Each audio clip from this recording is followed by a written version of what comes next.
Welcome everybody to the Tristen Law Show. If it is your first time here, welcome. And if you've been here before, welcome back. I am Tristen Law. Today I want to start this podcast episode off remembering the life of Kevin Sullivan, the Taskmaster. He was a pro wrestler, a really bad man, in the ring back in the day. And he passed away this morning. I had the pleasure of meeting him about 2 years ago. He was at an independent pro wrestling show, East Coast Pro Wrestling. He was there with a good friend, Andrew Anderson, who's also a pro wrestler. And I remember Kevin Sullivan watching my match and complimenting me on my match and giving me some tips and telling me that I was doing a good job. So rest in peace to Kevin Sullivan. Our hearts are with any friends, family that are affected by the loss of Kevin Sullivan. He was born in 1949, passed away this morning. And Kevin, thank you for everything. Thank you for the time that you gave me, and appreciate what you did. Thank you very much. Today we're going to be talking about how women changed the game in pro wrestling. It's definitely a topic that I've been thinking about doing for a long time, for a couple weeks now, and I'm glad that I can finally bring that to fruition so that everybody can see it. Work real hard here at the Tristen Law Show, putting on the the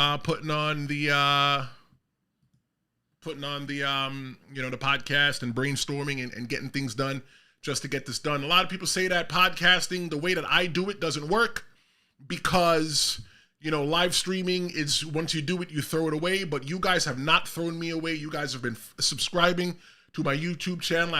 I appreciate you subscribing. If it's your first time here, smash the subscribe button. It's a compliment for me to show me that you like what I'm doing. But how did women change the pro wrestling game? In the early days of pro wrestling, female wrestlers were often seen as like the sideshow attraction, performing at carnivals and fairs. You would have the woman, and you would have I'm not trying to be disrespectful with this term that I'm going to use, but you would also have midget wrestlers. That's what they were called. Little people wrestlers. You would have those two classes of people, I guess, at the carnival shows, and they were like the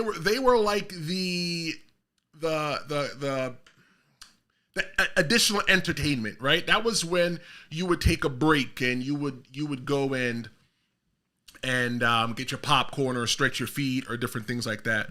Pioneers, though, like Mildred Burke, she faced challenges by men, but the way that she overcame the challenges was by being good at what she did in the ring. She had to worry about sexism. She had to worry about limited opportunities in the pro wrestling ring. But the thing that really made her stand out above the rest was the crowd. The women were more objectified than respected, and their efforts began to change public perception, laying the groundwork for women wrestling to become a respected part of the sport. Yes, to me, pro wrestling is a sport. When you look at the new age of wrestling, we're not really talking about what's happening now, but women were in bra and panties matches. Women were in evening gown matches. Women were valets. Women didn't get paid enough. The opportunities were very limited with the women. They were novelty acts. Obviously, pro wrestling was a male-dominated sport, and the women struggled real hard to gain the respect and legitimacy. They had to fight against stereotypes. Because hey, it's a woman. A woman belongs in the kitchen. But no, women didn't belong in the kitchen. Women didn't belong at home. If women want to be in the pro wrestling ring, they should be able to stand in the pro wrestling ring. Looking at the beginning of the women's revolution in the I guess in the WWE, in pro wrestling as a whole. I think it started a little bit before in doing the Attitude Era. You had people like Trish Stratus. You had people like Lita, Jacqueline. You know, they were really good wrestlers, and they were objectified or put into a corner where they had to do these degrading matches. They weren't getting paid as much as the men, and they had to pretty much be sex sells. However, in the TNA, Total Nonstop Action Wrestling, in mid-2000s, they were the number 2 company in the United States, and they were trying to stand out from the WWE. And they featured really good women wrestlers. When WWE was focusing on the likes of John Cena and Randy Orton, Triple H, and Edge, TNA was focusing on the women. You had their Knockouts division, that's what they call their women's division. The Knockouts division, you were able to see awesome wrestlers like Gail Kim, Awesome Kong, and Angelina Love. The women's revolution really began in the gaining transaction in the WWE in February 23rd of 2015. It was after a 30-second match between the Bella Twins and Emma and Paige on an episode of Monday Night Raw. And this sparked backlash from the fans. The thing is that they got 30 seconds to go out there and do what they did. That's not enough time to tell any story. And like, it's for all that for 30 seconds, why even want to get dressed? It's very demoralizing it's very disheartening if you had to do a pro wrestling match. You got dressed, you sat in the back, and right before you go out, they go, oh, you only got 30 minutes left.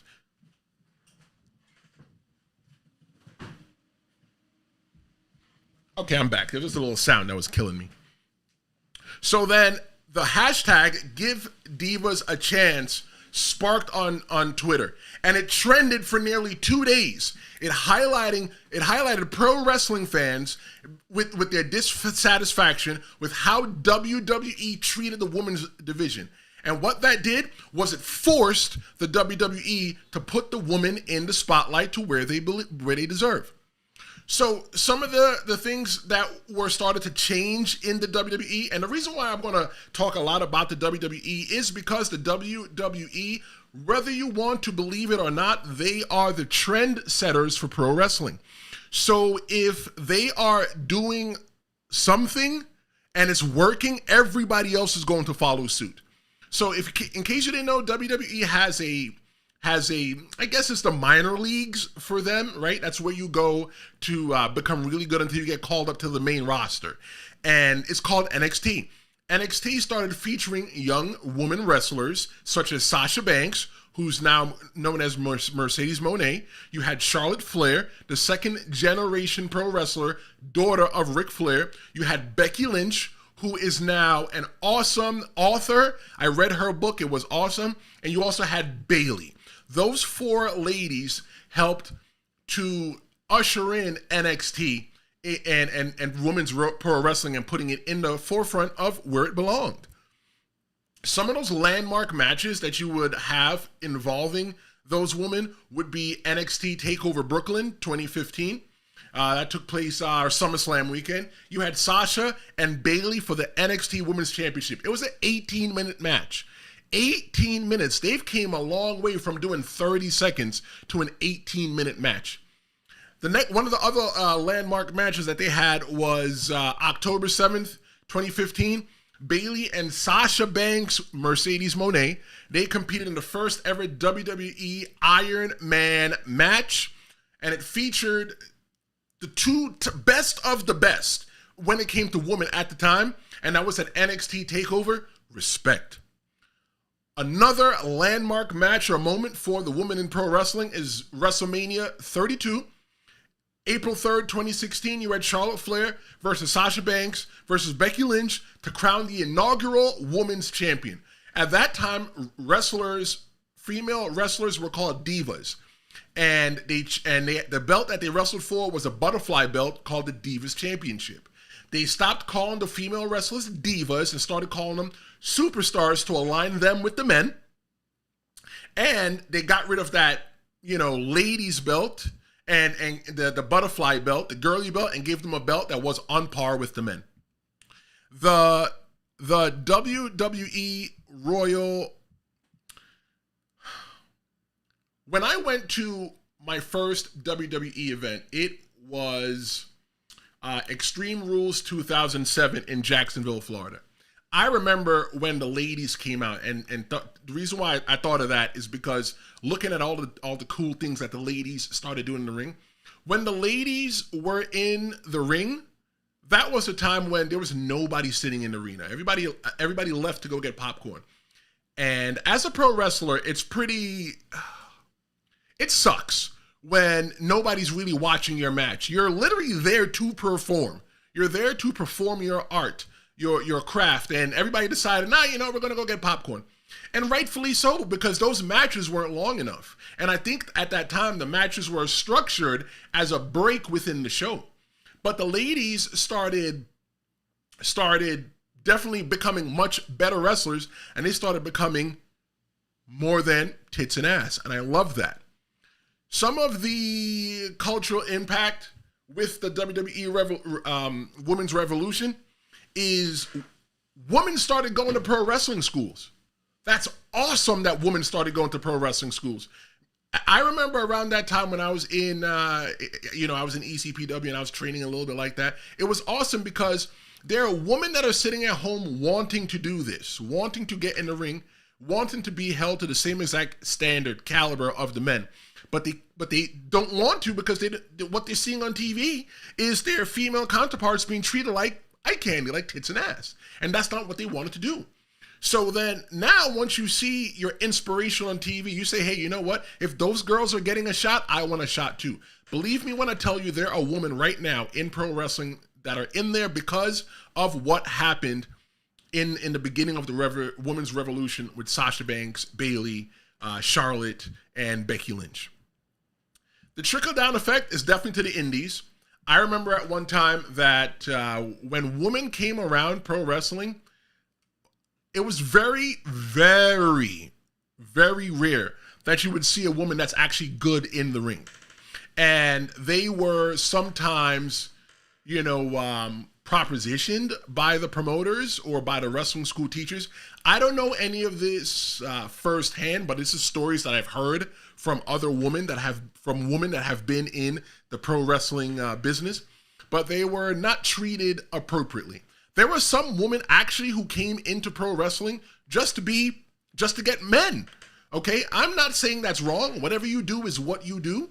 Okay, but they didn't really belong in the wrestling business because they weren't there for the right way. Some of the other trickle-down effect and changes in the industry was the WWE Women's Royal Rumble. The Royal Rumble match typically features 30 wrestlers, with the winner earning a world championship match at WrestleMania. Originally a male-only contest, the first ever Women's Royal Rumble was introduced in 2018 by Raw Commissioner Stephanie McMahon. Stephanie McMahon is the daughter of WWE previous owner Vince McMahon, and she made sure that was the first event to include Rumble matches. And right now, the Women's Royal Rumble match is now a standard. Another change in the industry that we can look at is the WWE Evolution event. Evolution was a groundbreaking women's wrestling pay-per-view produced by the WWE, featuring wrestlers from Raw, SmackDown, NXT, and NXT UK.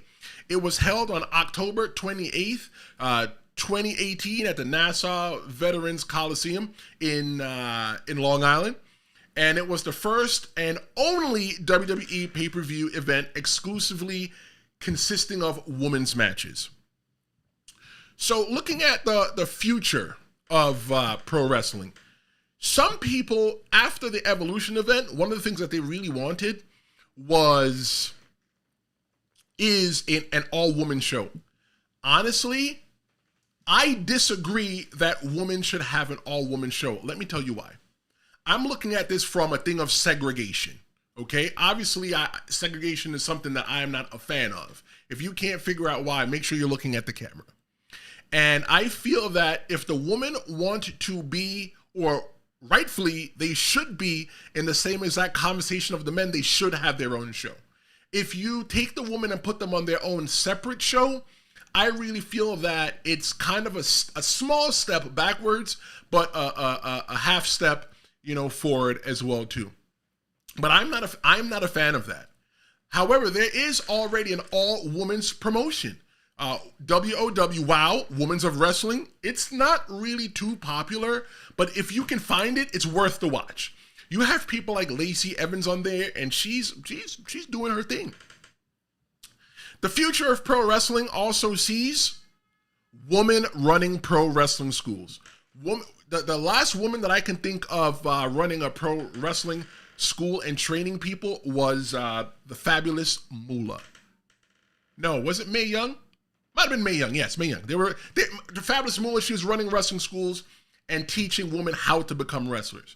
Right now, the only woman that I know that's running a pro wrestling school is Natalia Neidhart, Natty Neidhart. She is the daughter of WWE Hall of Famer Jim the Anvil Neidhart. And she is running a wrestling school where you see on Instagram where she's training. She trains with people that are already in the business. It's nobody really brand new, but it's still a wrestling school nonetheless. Looking at Threads, I always present questions to people on Threads because Threads is very popular for me. And the question that I asked everybody on Threads was, who do you think is the most influential female wrestler of all time? And let's take a look at some of the comments that I got. So we got Drakon_lifts. He says you can't overlook the entire impact of Fabulous Moolah and Mae Young. Everyone that people name owes it to them. The Blaze, Alundra Blaze of the world took it to another level and made your Chynas, Rhea Ripleys, and Beth Phoenixes do what they do. I agree. Fabulous Moolah, despite and Mae Young, despite what people can say about them, I think they definitely were trailblazers at the time, and I feel that they should definitely get their flowers. Let's take a look at another comment. This one is from Head of the Table 2324 on Threads, and he said Chyna for damn sure. The perfect blend of kick-ass with a blend of feminism. A true trailblazer. Yes, Chyna 100% for sure. Definitely was ahead of her time. She started out as a manager with Triple H, who is now one of the big wigs in WWE, making WWE so awesome. And Chyna was a pro wrestler. She trained to be a pro wrestler, and she often wrestled with the men. Obviously, when you look, she was a head and shoulders above some of the women. But yeah, she's definitely a trailblazer. Her blend of feminism definitely comes from her being in Playboy magazine. And I was a teenager, and I had no business reading that. Looking at another comment that I got from Threads is from I Am Wildy B. She says, obviously Chyna is up there, but she was a physical anomaly and spent a lot of time working with the men. I think that Becky Lynch and the Horsewomen are Bayley, Sasha Banks, Charlotte Flair, and obviously Becky Lynch. The Horsewoman will exceed her influence due to them raising the ceiling for women more than anyone before them and with a more lasting impact, hopefully. Yep, shout out to her for that comment. Let's see what else we got out there from the world of Threads. Everybody is voicing their comment. Let's see what else we got here. We got, this is a good one. Reverend_Redbeard, he said, it's a toss-up, but I will say Chyna. Despite the mistreatment that she got from WWE, I don't think wrestling would be what it is today without her. Yeah, I agree. And when they're talking about the mistreatment, if you watch I suggest that you watch the WWE documentary based on Chyna, and it talks about, some of the stuff that happened to her towards the end of her life. She was dating Triple H, and whatever happened, and they were no longer together. And Triple H went on to marry Stephanie McMahon. But ever since then, Chyna was kind of floundering. And I think Chyna passed away definitely way too soon. Looking at, this one's a different one. This is from Crows Indifferent area codes. Crows in different area codes. I like that. He votes for Minami Toyota. Minami Toyota is a retired Japanese pro wrestler, and she was big in All Japan Pro Wrestling. So yeah, she definitely did her thing. You see men like El Hijo del Vikingo doing moves that she did 30 years ago. Let's see what else we got from Threads. Thank you for your comment. Let's see what else we got from Threads. We got one from Chikiro Cooks. It's China. Looks like China's the winner today. But we can't understand the impact of women.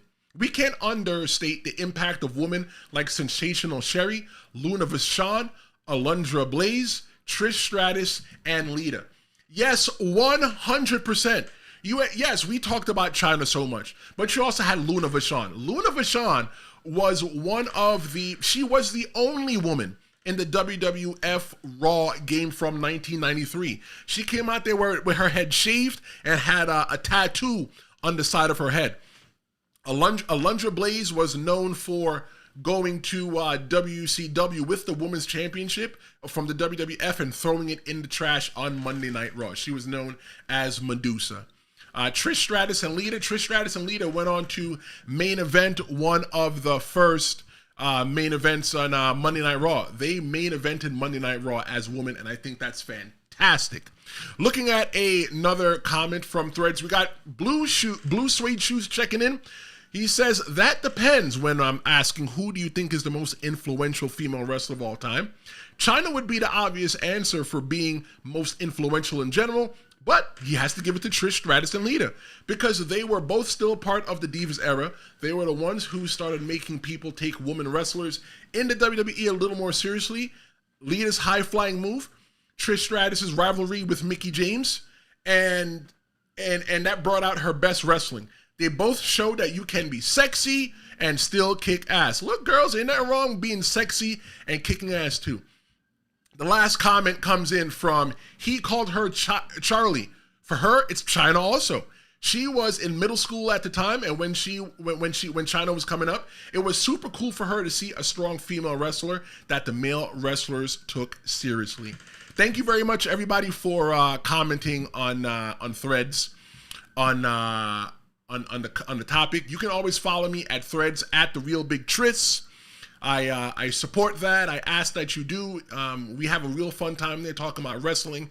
I don't use Twitter, X, whatever you call it. I just use Threads. Threads works for me. I got my corner. My corner is pro wrestling. And if you want to be in my corner, come and follow me. Women's pro wrestling right now is awesome. I never had a female pro wrestler who I liked other than, she was cute, until the women's revolution started coming. I love seeing people like Charlotte Flair. I love seeing, people all over the pro wrestling industry do their thing woman-wise and dominate it like they should.